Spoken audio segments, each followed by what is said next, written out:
Hi, so welcome to another episode of Building Site. We're going to focus a little bit more on GraphQL schema today, and Johanna and I are just figuring out what to do next. So I was going to show Johanna this test that I showed Alex last night, and it might be we're struggling to get some. Well, we've got a few queries that don't work. Johanna, you had a query that didn't work yesterday. That was joining on the holidays. Yeah, onto the all users joining in holidays. But then the holidays query works fine on its own. Right. Well, maybe we can replicate that in a bunch of tests. So I've got a similar schema here on the right, but the one that we're thinking of building into site. So there is this case where site has many users and those users can have many roles. So if we think about a role as being a holiday, we fix it for roles, then we'll get a bit further. So I wanted to show you the test, and I wanted to show you how it all works with this thing called a field resolver. So I'll put you in here. So we should have 3 users.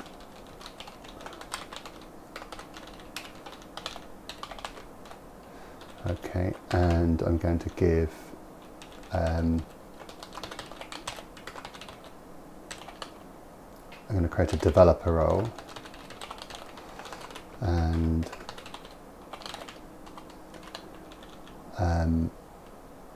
so this is an empty Crux database, and it has 3 users and a super user and a developer role, and a role mapping between myself and the super user. So if we say give me all of the users, just start from scratch.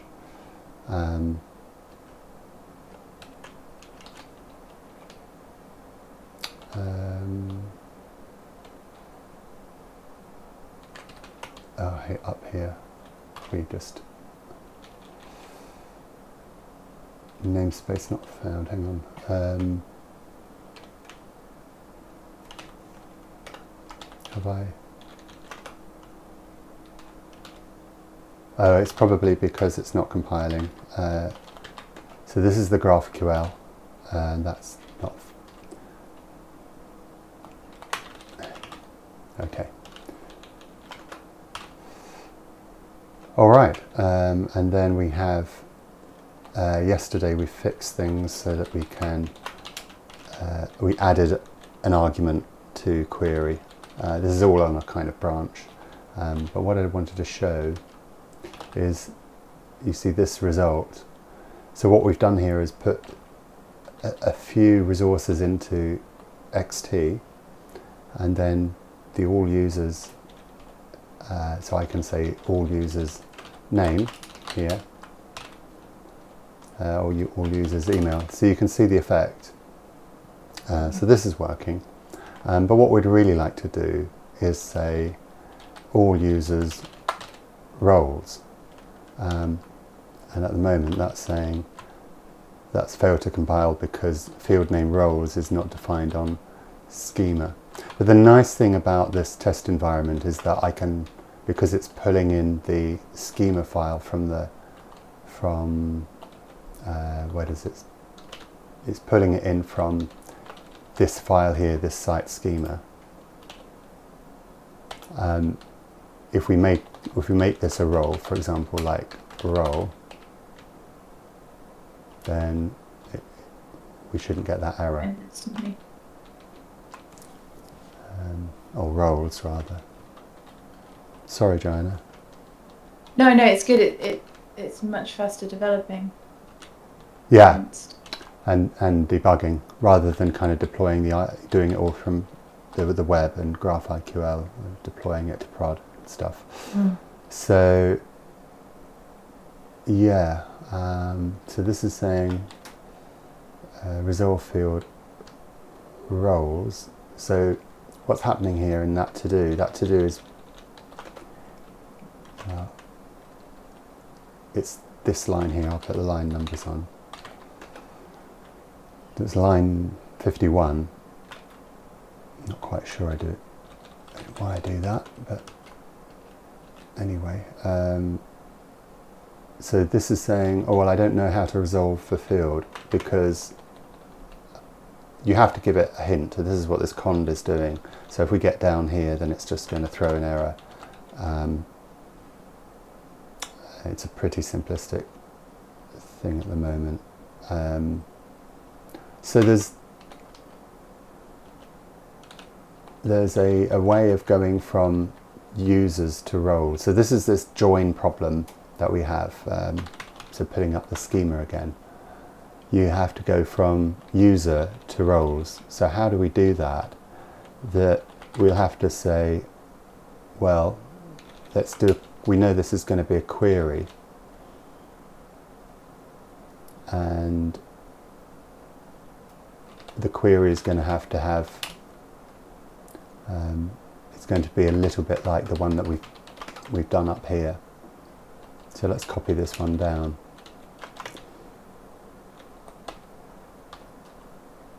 Yeah.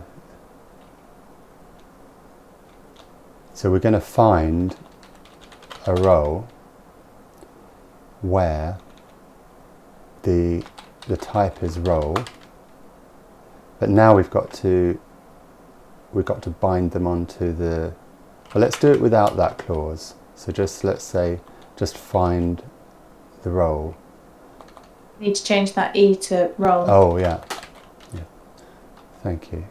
So this, in theory, should just give everybody every role, because we're not constraining it by the user, which is the subject of the query.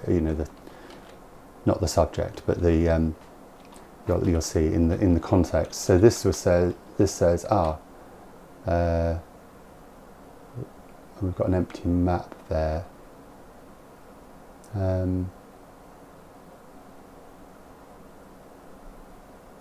I don't know why these maps are empty, but the fact that there's two of them show that Picking something up. Picking something because there are two roles, aren't there?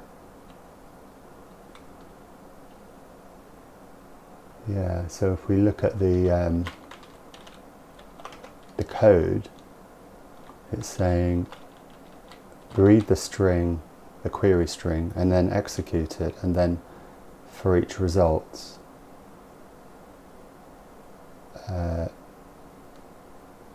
Pick up the entity. I'm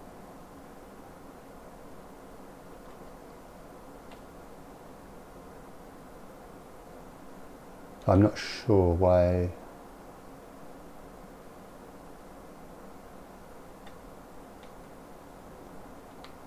Why we're getting an empty map there. Oh, only that we haven't. Oh, in the query. Yeah, gosh, it's all a bit. Did we ask for roles? Oh, what we didn't ask with the roles is we didn't do this. It's called a sub-selection. So we haven't. Of course, so it's just returning what we've asked for, which is nothing. Yeah. Yeah. So when we say name here, we want the role name, just to check that the role has a name. Yes, it does. It has a name, and it also has a description. But still, I would have expected an error there, but the validation may not have been complete. But there we are. We're getting everybody's a super user, which isn't what we want, because we've only given me, in this test case, the super user. So we shouldn't see that Johanna is a super user or a developer, you see, because we need to put a clause into the query. And this is where I was getting quite excited by GraphQL, because I thought, well, if you can put a clause at this level of the query, you can put a clause in to say, well, hey, is there also a consent in the system, a consent entity that Johanna has consented that people can see her holiday descriptions, for example, or has the person consented to share their dietary information with Juxt party organisers, or there could be how we ask people to share their next of kin and GP details. We need consent but we need consent for a particular purpose. And so all of these, I guess, real-time context, who are you, what are you trying to do with my data, and let me factor that in before giving you the field. So all of the, how in Site we've done this using rules, data log rules on every endpoint. But with the GraphQL, we have with the GraphQL endpoint, there is only one endpoint to secure. So if they've got access to that, then the question is, should somebody have access to all the data once they can reach that endpoint? And obviously the answer's well, it depends on who they are. And so in this case, we can be quite explicit in our schema queries here. Of course, the person writing these schema queries would have to be a privileged user in order to, so we might have to, because you'd have quite a lot of power to, if you're embedding any query you like. But the right of being able to put this schema and upsert it is not the same as the rights to post to this scheme, post a query. So at least we would be able to limit the right of the people doing the query in the first place. So that for me, I feel, is quite a simple approach to authorization and privacy management. So that's what I was thinking about during the weekend. Actually, I was thinking, well, how would we change the not only the results that somebody gets back based on their role and what they're doing, but also how would we change the schema, the metadata, because it might be there was some metadata you wanted to hide. So, for example, you might have like the user's password. Well, that's kind of hashed anyway, but even their password hash, you might decide to hide that sort of thing even exists. Because if you're not allowed to query something, then maybe it shouldn't pop up in the GraphQL as an option. You shouldn't just. You shouldn't know that you could query it. Yeah, could even try to query it. So you could have defense at both levels. And I think that, so this is why I wanted you to,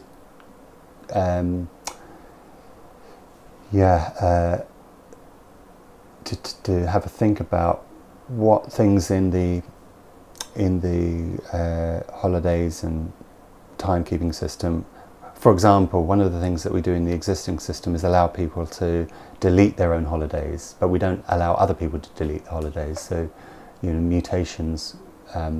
But for things like we allow, I'm not sure if we allow everybody to see each other's timesheet, but we could imagine that only the finance people could view other people's timesheets. So so the rule is you can view your own timesheet, but you can't. But only if you're a finance person can you view other people's timesheets. And all of those rules could start by being codified up in these queries, but eventually we could even have rules. But I think we've. So you can do this in GraphQL, can you? You can do it in the embedded queries here, and then so we could code up all kinds of rules, all kinds of subclauses here, and then all of the query resolver is doing, the field resolver is doing a dumb kind of pull out the query and execute it. So the schema, I suppose the schema author has quite fine-grained control at each point in the GraphQL tree as to who gets to see what, which I think is quite powerful. But we can experiment with this. And at this point, do we have access to say who the user is? With the Open API, we send down the credentials. Yes. We have a thing called a subject, don't we? And we can say this subject is the person coming in, and we can ask questions about the subject. And I think in the same way we could do it here. We have access to, at this point, we have access to the request coming in. Well, we don't actually here, but we could add it as a as a parameter, and then any aspect of that parameter could be bound into the database when we run the rules. In the same way as we do that in OpenAPI, we put the request into the database speculatively, and then we can start querying for aspects of the request. But I think let's take some baby steps. Let's first try to restrict. We don't want to see Johanna as a super user here until we've assigned you a super user. So we know that this query is wrong. Let's just run it again. So what we want to do now is further constrain this by something, and that something might be, right, well, we need to know that there is a there needs to be a mapping, let's call this a mapping, or an assignment, or whatever, that has the same, which has a user role mapping, right? Okay. And then we'll say that there has to be, the mapping has to have a assignee of the user. But that user is not bound yet, so we're going to have to figure out a way of binding that one in. And then would also then have to have a mapping to the role of role. So this is our join, only it won't work because we haven't bound in user. Is that okay? I'm just wondering how we're going to get the user. Yeah. Oh, that's interesting. Everyone's a super user.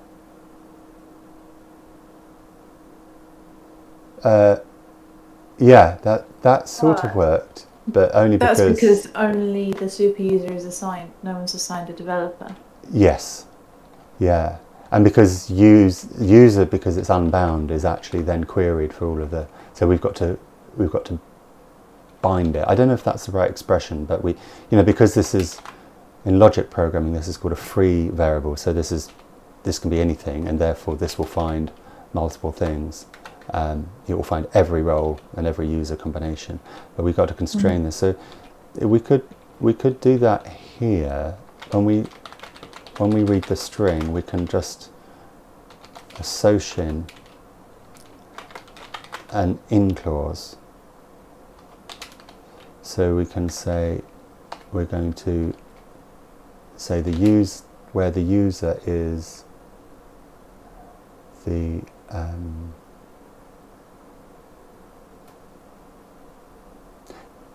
it's going to be some aspect of it's going to be the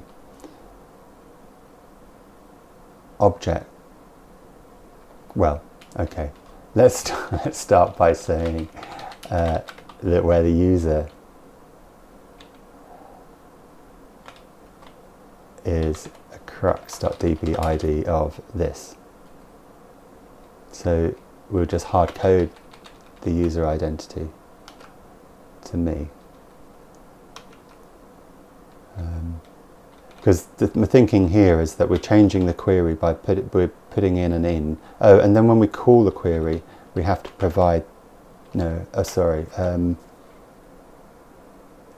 Yeah, that's not how we do things in Crux. We have to say the user is bound in, and then when we call the query, we have to give it the value of user. So this is like an in parameter.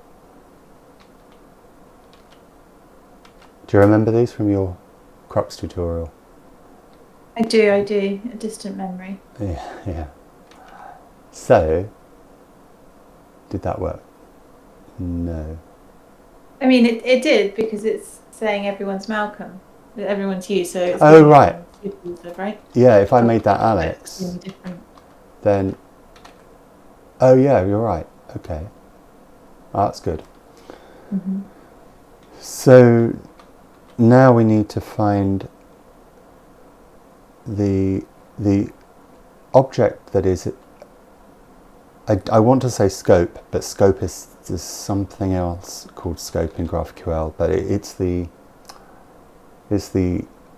contextual of the, when we're doing a query like this, we're saying for all users. When we're down here, we're saying for the given user. We're saying what we're saying here. Yeah, we're saying sort of for each user, give me the ID, the name, email, roles. But then for roles, we're saying for the user that's, for the given user. So that given value is actually provided to us. It's called the object value here. It's actually a thing in the args. So what we could do is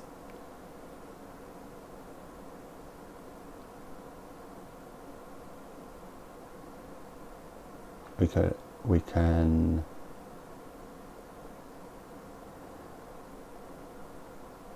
I guess we can say, I'm tempted to just say if the field name is roles, then tell me what all the args are as a sort of breakpoint. We'll see that happened here. So we can see this is, oh gosh, we can see the object value down here, Johanna, is this thing. Mm-hmm. So it might be just a matter of, we'll call that object, and we'll say get in args object value crux db id, and then we'll change this to be, rather than on, we'll just say object. So the symbol object will be bound in, and that will be your parent. In the case of your field, this is, but because it's a field of an object rather than a parent, so it would be. But you might want to reference your parent. You might have a grandparent in this whole struct and be able to reference things in there. But let's do baby steps. And I feel here that we should only put this object in if there is actually an object value. Because otherwise it might, so we'll say object value of args, and okay, then we'll do this. Otherwise I'll just say we will not do that. So it'll be the no object, which is the case at the root. You don't have. So, and then this could just be give me the crux db id.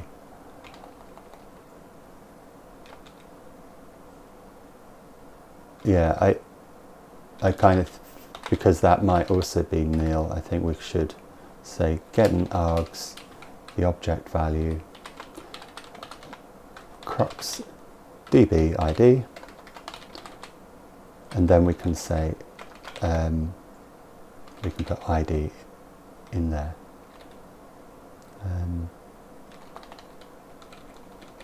Otherwise, just run the query. Okay. So now when we run it, we're expecting, we're going to get that exception. I better take that exception out here. But now when we run it, we're expecting to see the role name, but only in the case of Malcolm. And yeah, we did. There you go. And so that should now work across anything else that we add. If we just use object. Yeah. Yeah, because we've created the object. That will always reference say we've nested something in users, that will always reference the CruxDB ID or Yes. the user.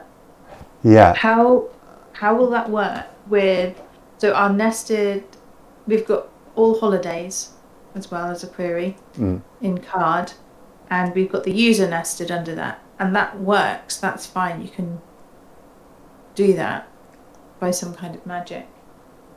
Because holidays, the holidays, yeah, if we look at that card query, which is this one, you mean? So I think the proposal, I don't know. Yeah, the user has holidays. I don't know if have I got the latest one? Shall I? No, that doesn't look like the latest.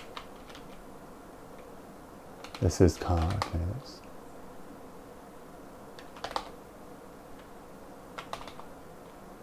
Okay, okay. This looks like the latest. Okay.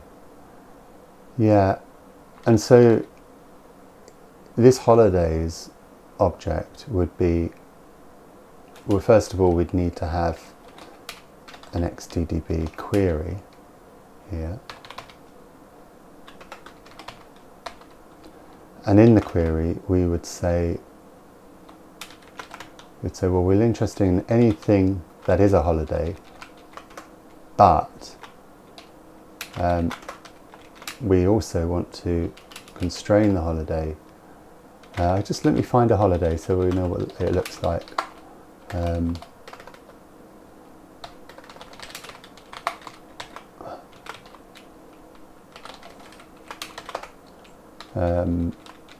No, I have not any holidays in my... maybe I don't have any I thought I did have some holidays, but maybe I don't. Oh, not on this system. Okay, we can go to production.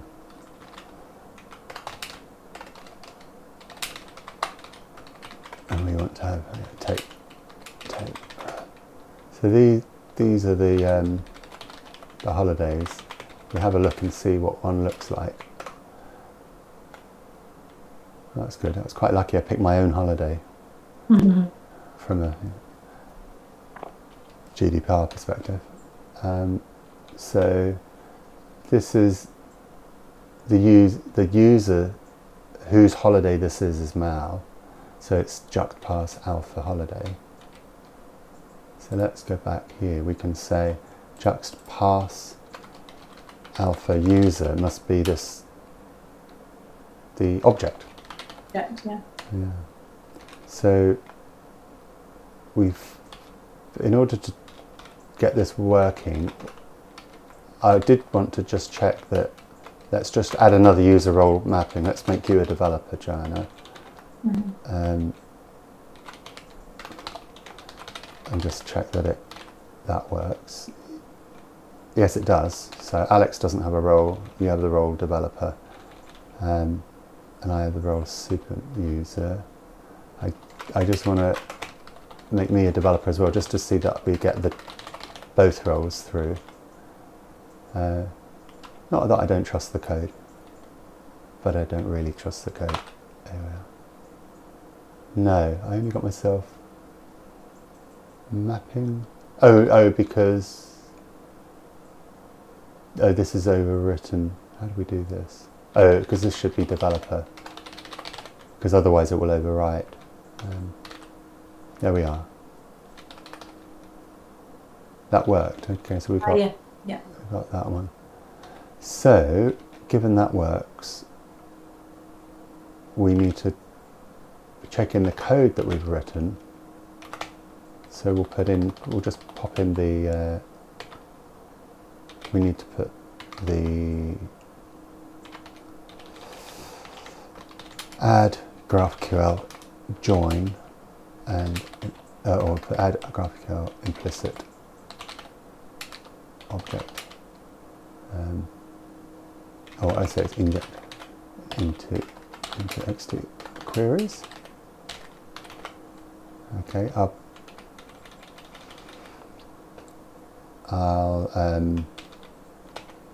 pop that to GraphQL. go to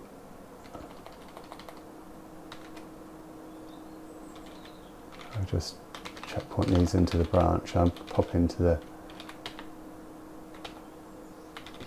master, and I'll just cherry pick that.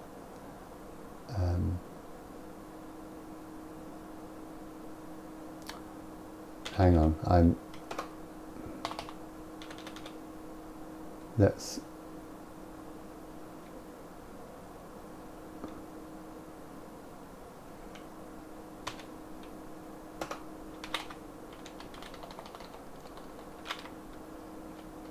I want to put just that commit in, I think.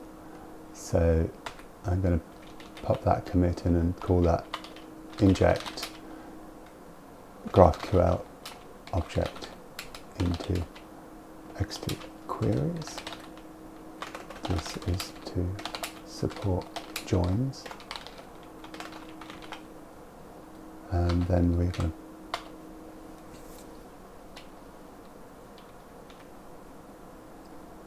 and then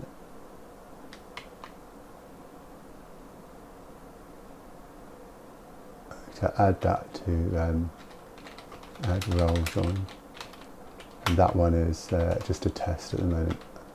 I'm going to, I think I can just check that in, a test.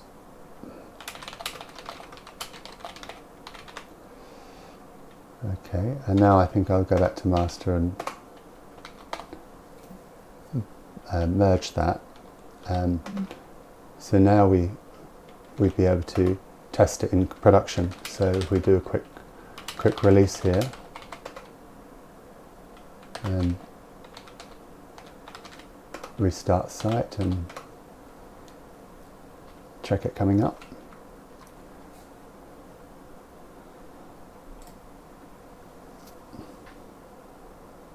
So we'll have to, do you think we've deployed this card, the card GraphQL? I don't know if we have. So we ought to make sure that it's deployed. Should we just check that the previous ones work with the change before we put any?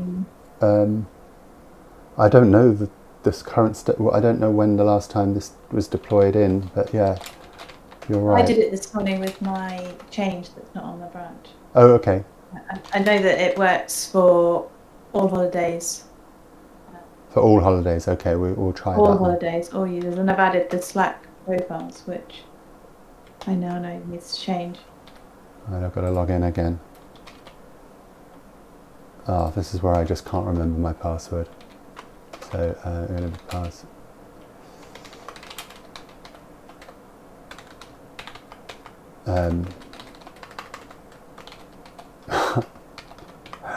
Okay.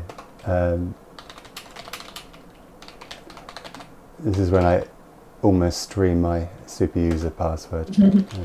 Everyone shut your eyes. Yeah. Okay.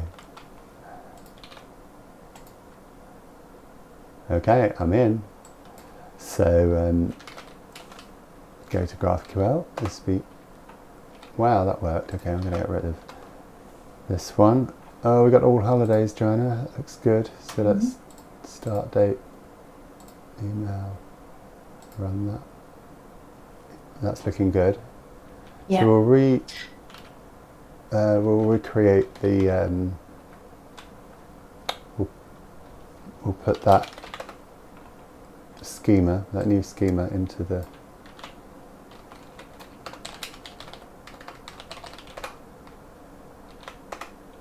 Okay, that's in there now. So production has been updated. So now we're back to all holidays and all users. So this is what we want to be able to get, don't we? That we want to find out start date and end date of a given user. Oh, I see. Look, it kind of is recursive now. That is interesting. So, question.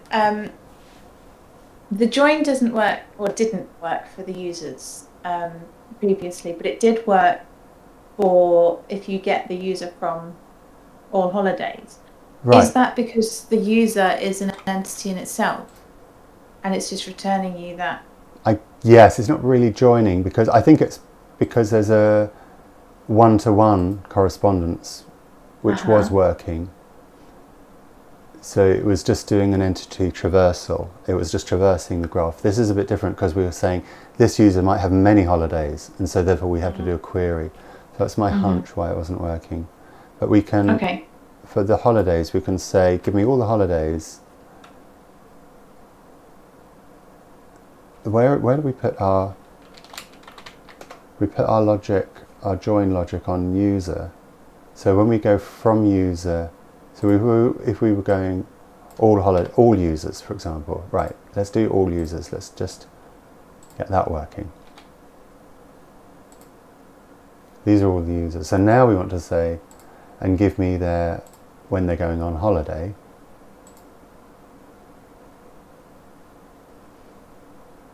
Very nice. And yeah, is that right? Yeah, that's right. Yeah, okay. It's interesting, it took a bit longer, didn't it, to run? I guess there's a fair few holidays. Well, it's doing a query for every. Yeah, there are a lot. There are a few hundred holidays in the system, but and there's some nulls there, and some people haven't. No start date. No start date, and then end date. Okay, so I've got some holidays there.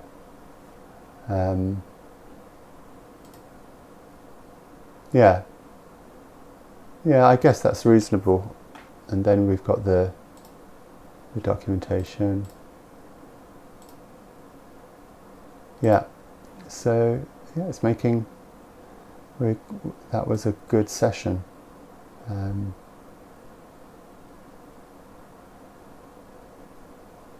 Good progress. So for the users query, it makes sense to get the holidays. I was thinking about adding the profile pic back on. And I've opened a pull request for it, but I think I'll close it after this session because I think I would like to do it differently.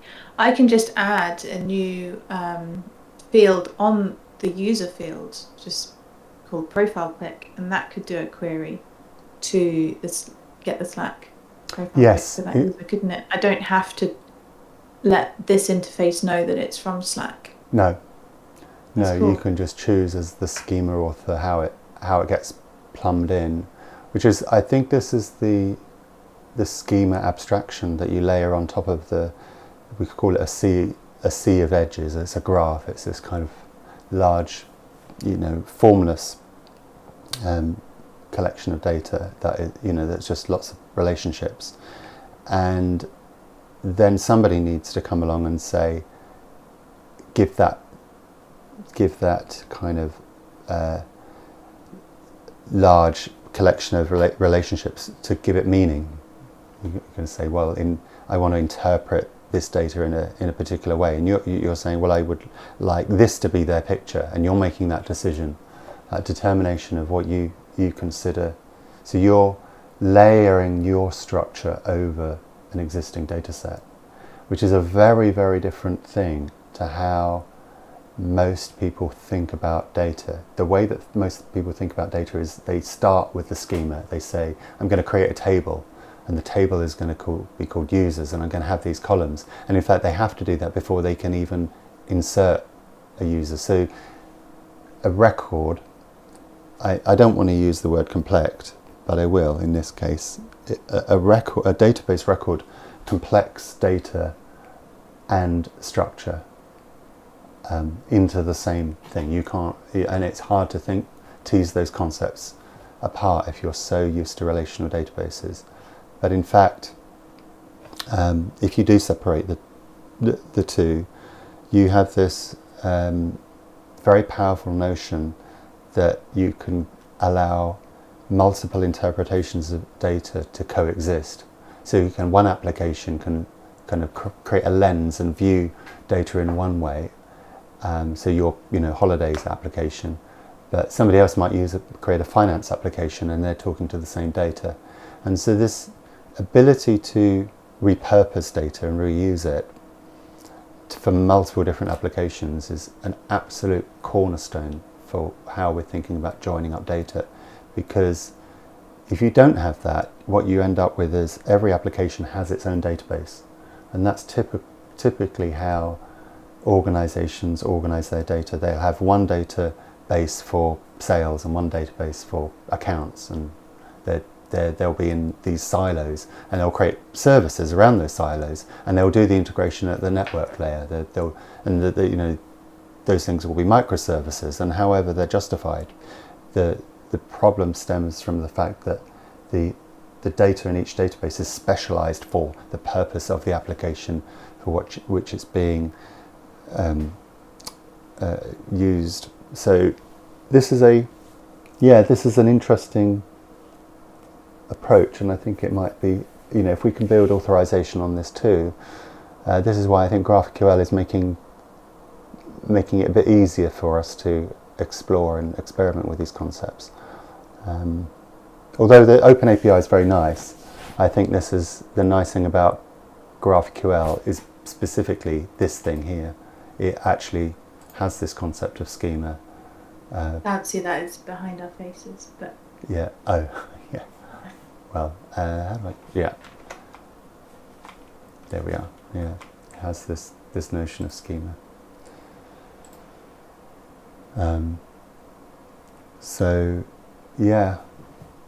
Well, what should we do next time? I think we've got to talk to. Now that this works, we could maybe play around with React query and get Alex to show us how we would do a query. Now we have this working, in order to populate your UI. And so that might be another session, another few sessions. But I think it's worth, given, I believe GraphQL is a good, is really more suited to the purposes that we need. I think we pivot towards GraphQL and we put everything back in as GraphQL, and we can get the cards back.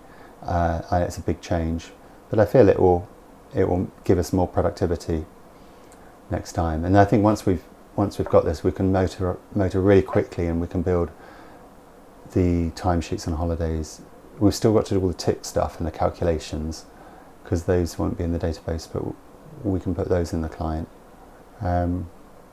We could work on mutations as well.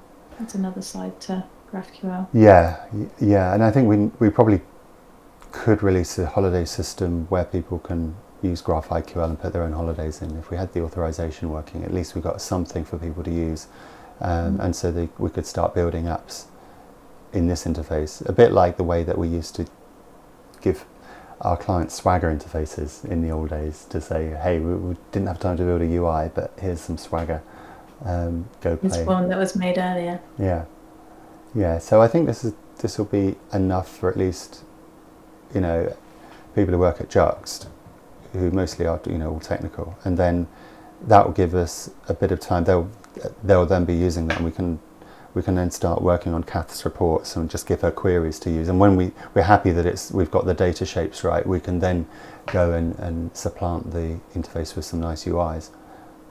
The UI just becomes a layer, doesn't it? Yeah. And functionality you can still use.